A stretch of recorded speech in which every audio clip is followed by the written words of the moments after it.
Hello to all my dear viewers. My name is Shavanchari and welcome to a fun-filled story session with IPSA. In today's story session, I'm going to tell you a very interesting story. Okay, the story has been taken from the Upanishads. Okay, I hope you all know what Upanishads are.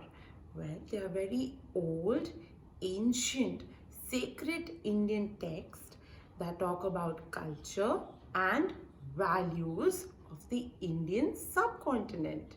Yes. So this story dates back to a time when there were gurukuls. Yeah. The gurukuls were basically schools. Yeah, schools where the children used to come to study, learn activities of the day-to-day life, lead a simple life, perform yagya with their gurus, and they used to stay there. Yes, they used to stay there. Much like a hostel nowadays. Yeah, but this was from the ancient time called Gurukuls. Gurukuls had one guru and students. The students are called as Shishyas. Shishyas. Okay. So this story is about one such Gurukul. Okay. In this Gurukul, we are talking about one guru and his 10 students. Yes. And children, in these gurukuls, children are together, they learn the same thing, but not necessarily are they of the same age group. They can be of different age groups as well. Yes, and they come from far off places. So let's go back in the time when there were no such things as trains, cars, aeroplanes. Okay, so one fine day in the Gurukul, the Guru told his 10 students that, because of your good work, you have been invited to another Gurukul that is far off. So they all thought, how do we go there? They said, oh, we'll have to walk for 3 days, day and night. They said, yes. So the Guru said, but don't be scared. I'm sure you will be able to do it. So then he turned to the eldest student. He said, well, you're the eldest. So you must remember that you are responsible for all the other students as well. He said, yes, you are right.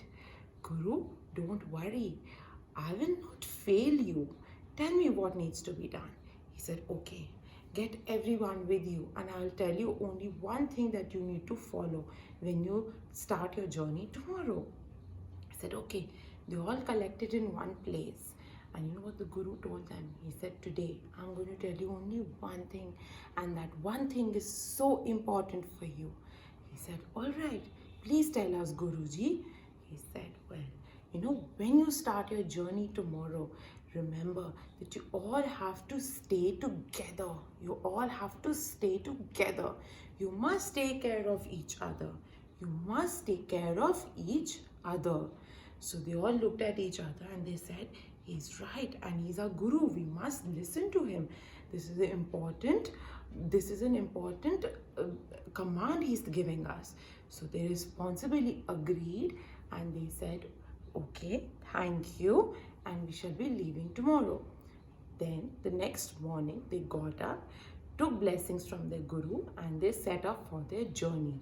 The journey which was of 3 days. So then what happened? They were all walking and they realized, they are together and they can have fun. They should enjoy this journey. They should enjoy this time of being together, because I think that's what we all do when we are together with our friends, family, cousins, relatives, everyone. We always have fun, right? Yes, so they also did the same. They sang songs, they danced, they admired the nature. Wow, they admired the beauty. They said, wow, look at that mountain. They went up the mountains, they came down, they did tree climbing as well. Wow, they did all of that. But we all know when you do so much activity in one day, what happens? Well, your body is fatigued. Yes, they were all tired. They felt broken. They're like, ooh, we've done so much exercises today. We've done so much for today. We are so tired now. What to do? One said, I can't lift this arm. One said, you're sitting here and to look at you and talk, I can't even move my head. Oops, that was not a good sign. They were all young. They can't be complaining like that. So the eldest student said, okay, no, my fellow friends, my fellow classmates, they're feeling very tired. I must do something for them. Let me think. He said, okay, let's keep walking and have an idea. They said, yes, whenever we see a river, let's all jump into the river and cool off. And we'll all cool off. Yeah? They all agreed. They said, wow, that's a very good plan. That's a very good idea. We'll do that. So they kept walking, and after 5-10 minutes, they came across the river. Yes, and they were so tired. They were feeling so hot. The moment they all looked at the river like that, they knew that the water is going to be so cold. It's going to be so relaxing.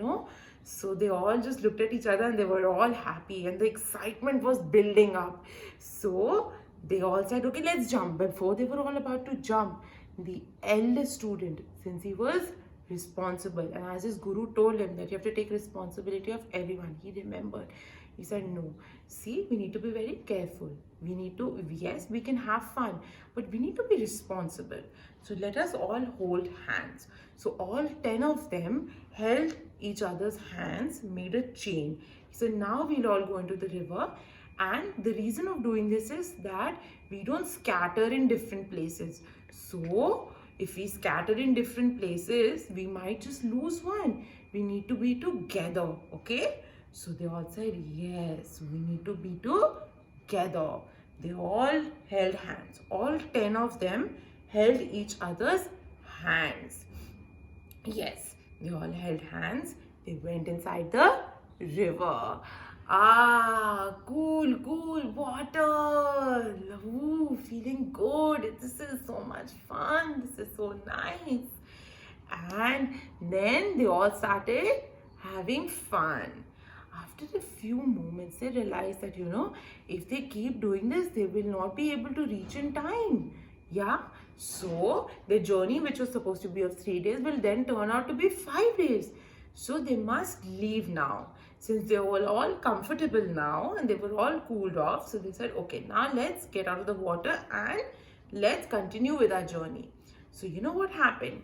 They all got up from the water. They came up. They said they wore their clothes, and then they said, okay, now let's all go. Then the eldest student said, no, but first wait, let's all count. So he started counting. 1, 2, 3, 4, 5, 6, 7, 8, 9. There are 9 of us. Where is the 10th one? The 10th one is the missing one. The 10th one is a missing one. This is not good. This is not right. I was told only one thing by the guru and I couldn't do that. What am I going to do? He's missing. One student is missing. What's going to happen? Where he must be? Is he fine? Oh no. What will I tell the guru? Oh no. He started thinking, this can't be it. And all of them started searching. They're like, no. It can't be like this. Don't worry. We look for a solution. They were all very scared, They were all very scared. So the eldest leader, the eldest one who was the leader, he said, let's all hold hands and let's again go inside the river. So they all jumped inside and they started searching for the missing student. They all started searching. Then they used to come up, hold their breath again used to go down, again they used to look for him. Still they couldn't find anyone. They again came back. They came out of the river. And again they were like, oh no, we couldn't find him. So then the eldest one thought, he first looked at the river. He judged the river. He judged the water. And he said, let me think. Probably the missing student is on the other side of the river. It could be that also, but we've not checked that side. But then he thought, could he go? Because we were all holding hands, and I said, well, we can't scatter. So let me do one thing. I have to look for him because I'm responsible. So he again said, let's all hold hands and let's go to that end of the river and let's go look over there. So they all did that. They looked, they came back, still couldn't find anyone. But children, while all this was happening, one thing was happening behind them that they were not aware of. Well, there was a very sneaky and a very smart cap seller. Okay, he was looking at them. He kept on looking. He was judging the situation. So what are they doing? And he kind of got the idea. He knew what was happening.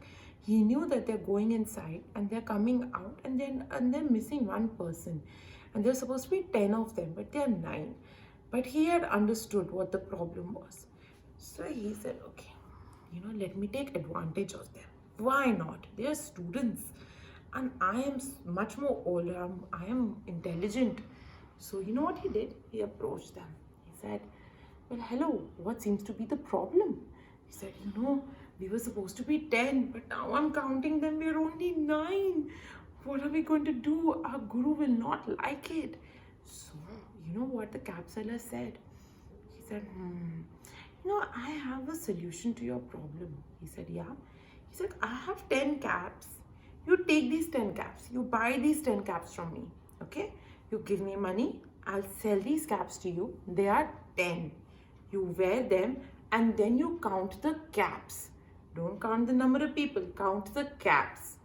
He said, okay. He said, but you wear them and then count. He said, okay. So they bought those caps from him, wore them, and then the leader started counting. He counted the caps. 1 cap, 2 cap, 3, 4, 5, 6, 7, 8, 9, and the 10th cap is mine. He said, so 10 caps. He said, oh, we're 10 now. Perfect. But you know what was so funny? The leader of the group still didn't understand.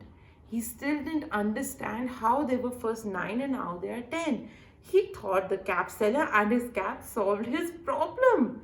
Oh dear, that was so foolish, So he thought that, the problem of the missing student was solved by the cap seller and his caps.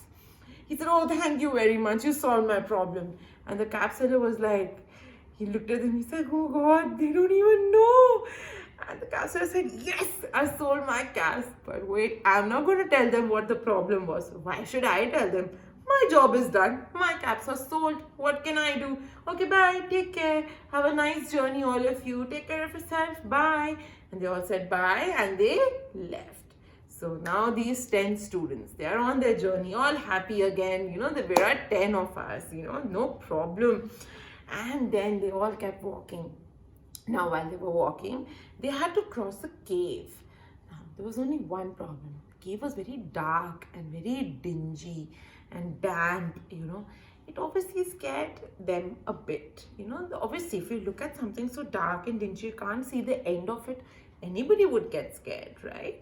So for them also, they got very scared. They're like, okay, but there's nothing that we can't overcome. So let's again do the same thing. Let's all hold hands and very slowly we'll walk through the cave.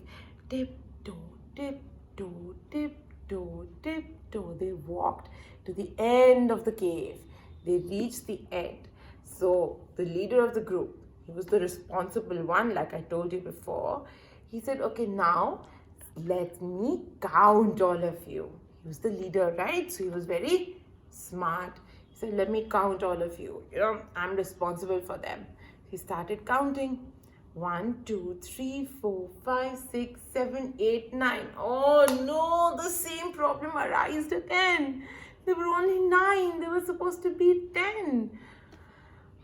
What to do? They again went back into the cave, holding hands, looking for the missing one.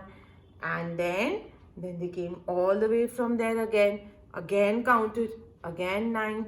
Said, oh no. Again we've come to the same problem. And again, if we waste more time, our journey will get more extended. What to do? What to do?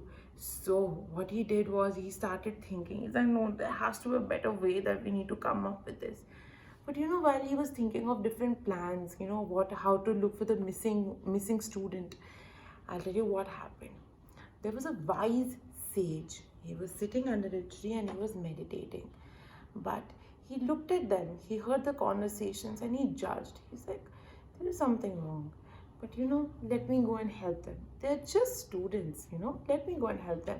And because I know what is going wrong, so might as well I give them the solution.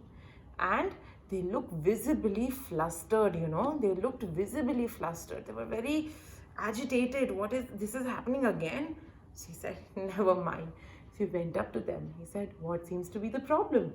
And the leader of the group explained the problem. There are 9 of us. We were supposed to be 10. What to do? So the stage started laughing. He said, ha, ha, ha, ha, ha. Come on. You've got to be kidding me. He said, the leader said, but why? He said, should I tell you what your problem is? He said, yes, please tell me what my problem is. He said, well, you're counting 9 of them, but you're not counting yourself. You're the 10th one. He said, wait, I'll do that again. He said, yeah, do it. He said, 1, 2, 3, 4, 5, 6, 7, 8, 9, 10. Oh my God, I was doing this wrong all the time. We were 10 all the time. Because we were holding hands, we were so careful. It's not possible that even one can go missing. Oh no, I wasn't counting myself all this time. How could I be so funny and so foolish? And you know what? All of them started laughing. His friends started laughing and he himself, the leader, started laughing at his own foolishness. And he said, well, thank you. It's because you showed me the right path. You showed me the right thing to do. I was not counting myself. And now we are 10. And so, all of them, they continued with their journey. Yes. So, my dear children, the moral of the story is a very interesting one if you think about it. The moral of the story is that you must be very vigilant and very attentive about your surroundings. Okay, you should be doing everything with full concentration. Don't be like the leader of the group who is not attentive. Okay, don't be like him. Whenever you do something, okay, put your wholehearted concentration in it. Do everything wholeheartedly. Put your mind in it. Okay, don't lose your concentration about thinking what's happening here or what's happening there. And when you are responsible for someone, always take that responsibility with utmost dedication. All right, so I hope you enjoyed today's story. I am going to see you very soon, and we'll be back next Saturday with another fun story.